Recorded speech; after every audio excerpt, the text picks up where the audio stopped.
So, as you know, we're here to unravel, uncover, and share our learnings from many a year and many a pitch from beforehand. So in here, it's, just share whatever we're able to share. We're not here to call out any names, but we are here to share the good, the bad, and hopefully a bit of the ugly when it comes to pitching, delivering marketing, dealing with clients, even just running an agency. So that's why we're here. And thank you very much for joining us. I really do appreciate it. My favourite one I was going to say, get it in early, was we won a new client by Miriam and I cornered him in Soho House on a sunny day. We invited him down. We fed him champagne till he could barely breathe. Bunged him in a taxi. And Miriam has this ability. She walks people out and she'll say one thing to try and make them fall in love at the end of it. And his final quote was, "You two are rude, bolshy and talented." And we thought, that's fucking brilliant. Yeah. We'll have that. We'll have it in neon and we might use that as our new strapline. But rude, bolshy and talented, he agreed to do the business with us there without a pitch. And we refused to do the pitch because he wouldn't tell us the budget. Yeah. And we said, if you don't tell us the budget, we're not going to pitch. And he said, I want you to pitch. I said, well, tell us the budget. And this thing went on and on and on and on. I really don't understand the not sharing the budget thing. No. And it's all too common. Like, it does not make any sense. It's not helpful. I don't think you should go into a pitch situation without knowing the budget. I think you're If right. they can't tell you the budget, they don't know what the brief is. They don't know what the outcome they expect is. And if you've got an intermediary helping you on that pitch process, on them to tell you what that budget is, and it needs to be written down. Yeah. Not it's around this. How many other red lines do you think there should be around a decision to pitch or not? Because we often say about the budget, we often ask to have a tissue session. And if they say, no, can't find the time, we're like, hang on a minute. Agency numbers, competitors over 4 or 5 is a bit of a... I totally agree. So all those things, I think it's the red line is with my new thing, which is called Elevator, by the way. Anybody who's listening, and if you've got a picture to meet your brands, Everyone should check that out. You get in the lift. Yeah, exactly. It's true. It is ironic. I've got a phobia. You're shit scared of them, and you've named your agency after your biggest... I tell you why, because the year before lockdown, I got stuck 4 times, twice in 2 different New York hotels. I know, I'm going to call it Elevator. Yeah. So if you're like me and you've got a phobia, you've ever been in a lift and you have to look at something, and you look at the logo in the lift, you'll have seen Schindler's Lifts. Interesting. Yeah, good film. My next door neighbour used to work for them. Oh, there really? you go. Yeah, And yeah. So I used to see his van constantly. So amazing. That logo is burned in my brain. Yeah, exactly. But that's good. That's not who I'm talking about. No, I know. So I'm talking about Otis is the other lift manufacturer from New York. And in 1853, Elisha Otis invented the mechanism that stops lifts crashing to the ground. And it creates that inertia.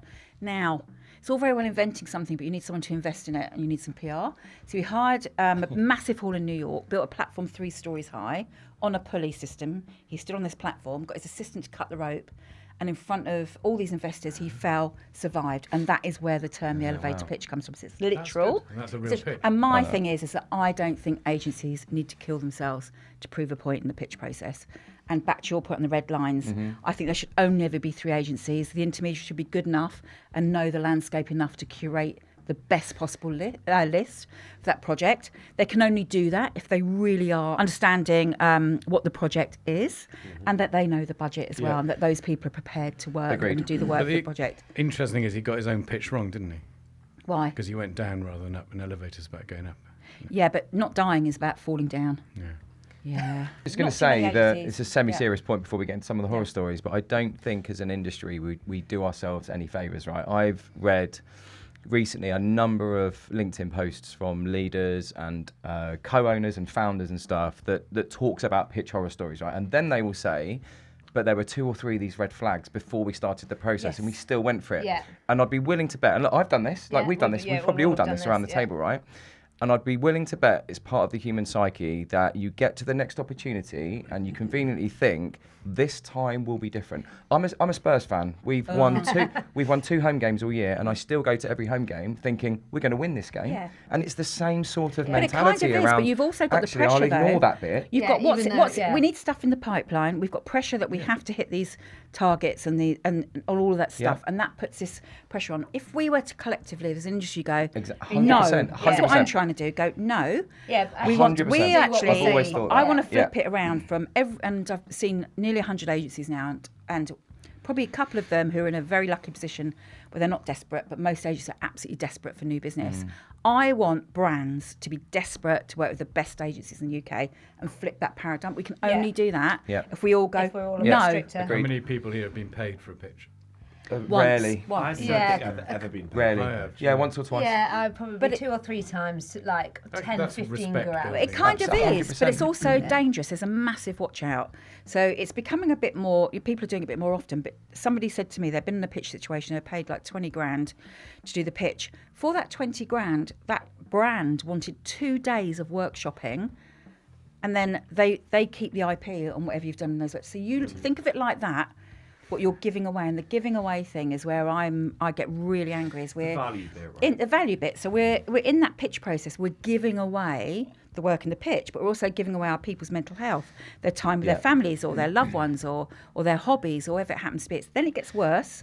We're paying intermediaries to give it away, and then it gets even worse. We start eating ourselves alive and say, do you know what? They've over-delivered. Let's give away whatever it happens to be, this or that or the other. And you need rules and you need red lines, and you can say none of us are going to do this But there will never anymore. But I think be you're right, anything like, you can set industry-wise, I rules, don't think. But you don't follow There's your a own real rules. You issue. don't follow your own rules. So it almost needs to And be a joined up clients effort to and say, brands know that agencies are desperate for Yeah. work, and they take advantage of that. They I think. do, but I don't think and I don't mean this in a terrible way, but I don't think, not they don't care, I don't think they're as That's conscious their of it. You've No. got you've got some people, intermediaries who are actively making a thing of this is free, and actually we charge the agencies to be part of this process. If you're a brand and you've got those pressures on you, the budget, you're going to go, well, that makes sense. They're going to chuck me 10 agencies to look at, and I'm getting this for nothing. And it seems like value. It's not value if it's not curated, and Agreed. it's not done properly. I had this conversation with Mark Ritson, not to name drop, but in Aviva, I asked good him one, his though. thoughts on It's not a bad one, is it? his thoughts on pitching,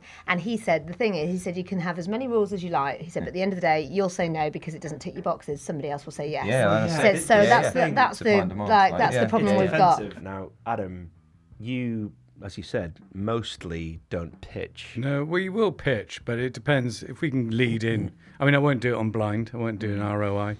I'll look at the scoring system. We had one once. No, actually not that long ago, which was for a destination, which I won't name.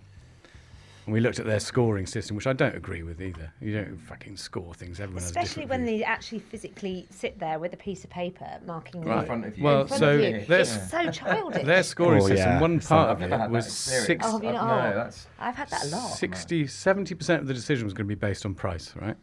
So I said to the agency, what we'll do is say we'll do it for a tenner, and we'll do an image of their destination with a massive turd and say it's shit here, because it was a shit destination anyway, and send it to them because it was one of the ones that was postal. And by theory of your process, you have to buy my ad, don't you? Yeah, 'cause it's cheaper. It's cheapest. Yeah, it's a tenner. It's such a great point. It's a high score. You're getting a high score on Yeah, price. and that's it. Nobody could deny that we're the cheapest. Did you win it? No, but I got a legal case. And is anyone visiting the destination? However, that story got you here tonight, so you're winning. It's true, though, isn't it? I mean, I've got every right to own that campaign. No, it wasn't a pitch. We turned down working with Aramco. I think it wasn't going to be a pitch. I think it was a guaranteed bit of business. And the thing is, as we were having the conversation, he came over to see us.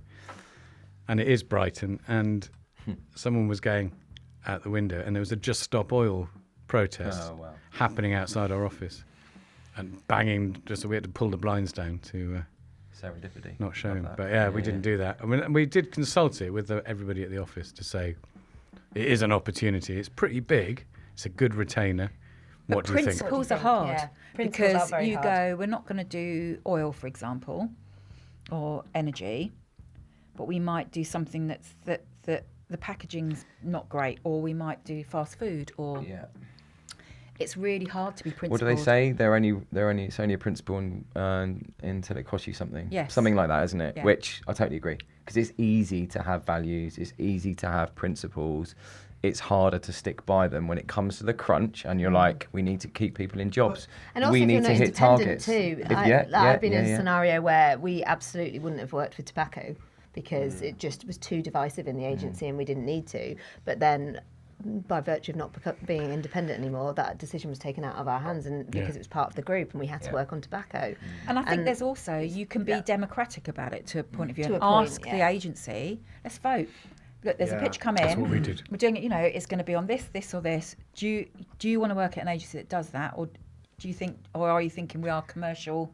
And then do the people who only actually work on voted it? positively, are they the ones that would then work on choose the them on the pitch or the pitch, yeah, business? I think I Because think you can't then you can refuse punish someone, can you? No, So, I think so. The democracy angle is interesting, but if you then look at the lens of the last probably 24 months or more, where it's like, shit, payroll. Yeah. Like, that just makes it so much That's the harder pressure. to make a decision on a pitch, right? You still have to have values, and like the tobacco thing, like, God, I mean, that's a hard one until it's taken out of your hands, right? Yeah. Smack my